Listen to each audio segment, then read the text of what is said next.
My ex-wife tried to pin a baby on me to steal my money, until a DNA test and her lies left her with nothing but ruin.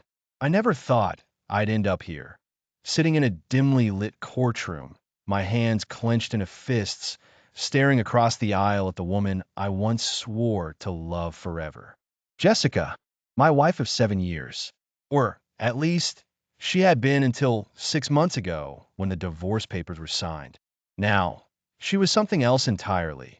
A stranger with a smirk, a schemer who'd turned our life into a twisted game of revenge and betrayal. This wasn't just about the end of marriage. This was about her trying to take everything I had left and me making damn sure she paid for it. It started innocently enough. We met at a bar downtown, one of those nights where the air was thick with possibility. She was all sharp wit and sharper eyes, a brunette with a laugh that could pull you in and drown you if you weren't careful. I was a mechanic back then, running my own shop, pulling long hours but making decent money. Jessica was a paralegal, ambitious, always talking about climbing the ladder at her firm. We clicked. 2 years later, we were married. Small ceremony, just family. Her in a white dress that made her look like something out of a dream. I thought I'd hit the jackpot. The first few years were good. We bought a house in the suburbs, a fixer-upper I spent weekends tinkering with while she planted flowers in the yard. She'd tease me about my grease-stained hands, and I'd pull her close, leaving smudges on her cheeks just to hear her laugh. Normal. Happy even. But cracks don't show up all at once. They creep in slow, like rust on a chassis you don't notice until it's too late. Jessica's ambition started outpacing her paycheck. She wanted designer bags, dinners at places I couldn't pronounce, trips to Europe we couldn't afford. "We deserve it," she'd say, her voice sweet but edged with something harder. I'd nod, pull extra shifts at the shop, figuring it was my job to keep her happy. She quit her paralegal gig to freelance consult, whatever that meant. The income dried up, but the spending didn't. I'd come home to packages piled on the porch, shoes, jewelry, stuff she'd flaunt for a week then toss aside. When I asked how we'd pay for it, she'd shrug. "You'll figure it out, Nate. You always do." I should have seen it then. How she saw me as a means to an end, not a partner. But love blinds you. It wasn't until 3 years and that I caught the first real whiff of trouble. Late nights at client meetings, perfume I didn't recognize, a phone she'd snatch away if I got too close. I confronted her once, asked if there was someone else. She laughed in my face. "You're paranoid, Nate. Maybe if you weren't so busy with your wrenches, you'd trust me." Gaslighting 101. I bought it, or at least I let myself believe it, because the alternative hurt too much. Then came the bomb. A year ago, I found the text. Not by snooping. My phone died, and I grabbed hers to call a client. There it was lit up on the screen. "Last night was incredible. Can't wait to see you again." From someone named Chris. My stomach dropped. I scrolled, hands shaking, uncovering months of messages, flirty, dirty, plans to meet up while I was sweating my ass off at the shop. Pictures, too. Her in lingerie. I'd never seen him. A slick-looking guy with a Rolex and a grin, kissing her neck in some hotel room. I didn't scream, didn't cry. I just sat there, staring, until she walked in and saw me with the phone. Her face went from shock to defiance in a split second. "So what?" she said, crossing her arms. "You think you're enough for me? Look at you, covered in oil half the time, barely keeping us afloat. Chris has money, Nate. Real money. He treats me like I deserve." That was the moment I stopped loving her. Not when I saw the texts, not when she admitted it, but when she looked at me like I was nothing. I filed for divorce the next day. She didn't fight it. Probably thought she'd walk away with Chris and leave me in the dust. I gave her the house, half the savings, and walked away with my shop and my truck. Clean break, or so I thought. 6 months later, I got the letter. A summons to court. Jessica was suing me for alimony, claiming I'd abandoned her financially after the divorce, that I'd left her destitute while I lived it up. Destitute? She'd moved in with Chris 2 weeks after the papers were signed, posting Instagram pics of their penthouse downtown. I call my lawyer, Sam, a grizzled guy who'd seen every dirty trick in the book. "She's got balls," he said, scanning the filing. "No kids, short marriage, and she's got a sugar daddy. This should be a slam dunk to dismiss, unless she's hiding something." She was. Court day came, and Jessica strutted in like she owned the place. High heels, tight dress, that same smirk she'd worn when she'd admitted to the affair. Chris was there too, lounging in the back row, looking like he'd stepped out of a cologne ad. Her lawyer laid it out. I'd been the breadwinner, she'd sacrificed her career for me, and now she was struggling to maintain her standard of living. Bullshit. She hadn't worked in years, and Chris's bank account could buy my shop 10 times over. Sam stood up cool as ice.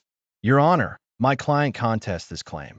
Mrs. Carter, excuse me, Ms. Reynolds, has been cohabitating with a Mr. Christopher Ellis since the divorce.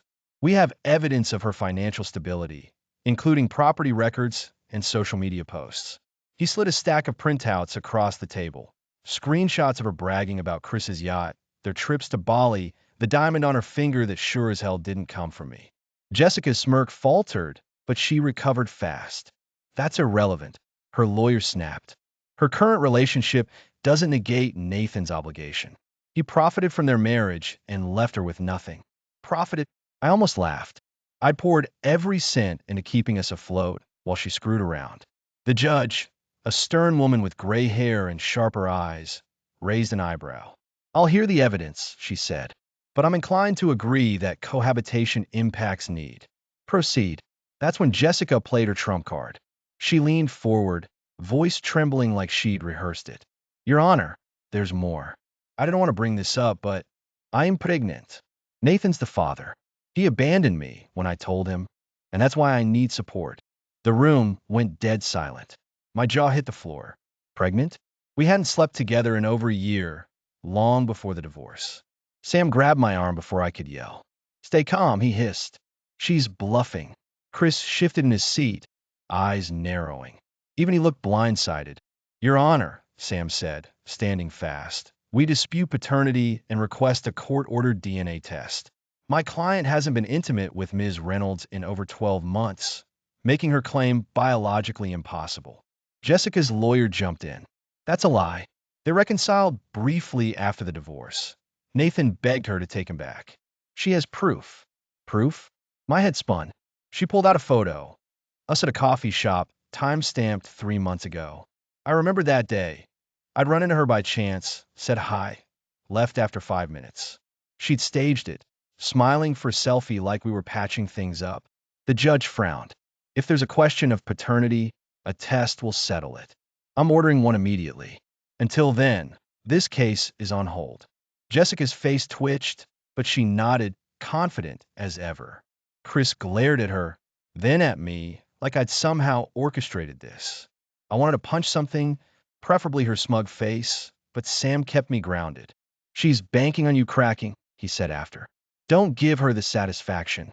The test took 2 weeks. I spent every day replaying our marriage, piecing together how she'd gone from the woman I loved to this monster.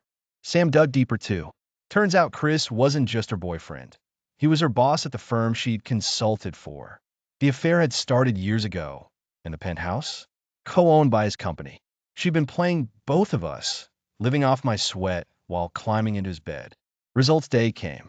Back in court, Jessica sat with her chin high, like she'd already won. Chris wasn't there. Rumor was he'd stormed out after the last hearing, demanding answers she couldn't give. The judge opened the envelope, scanned it, then looked at me.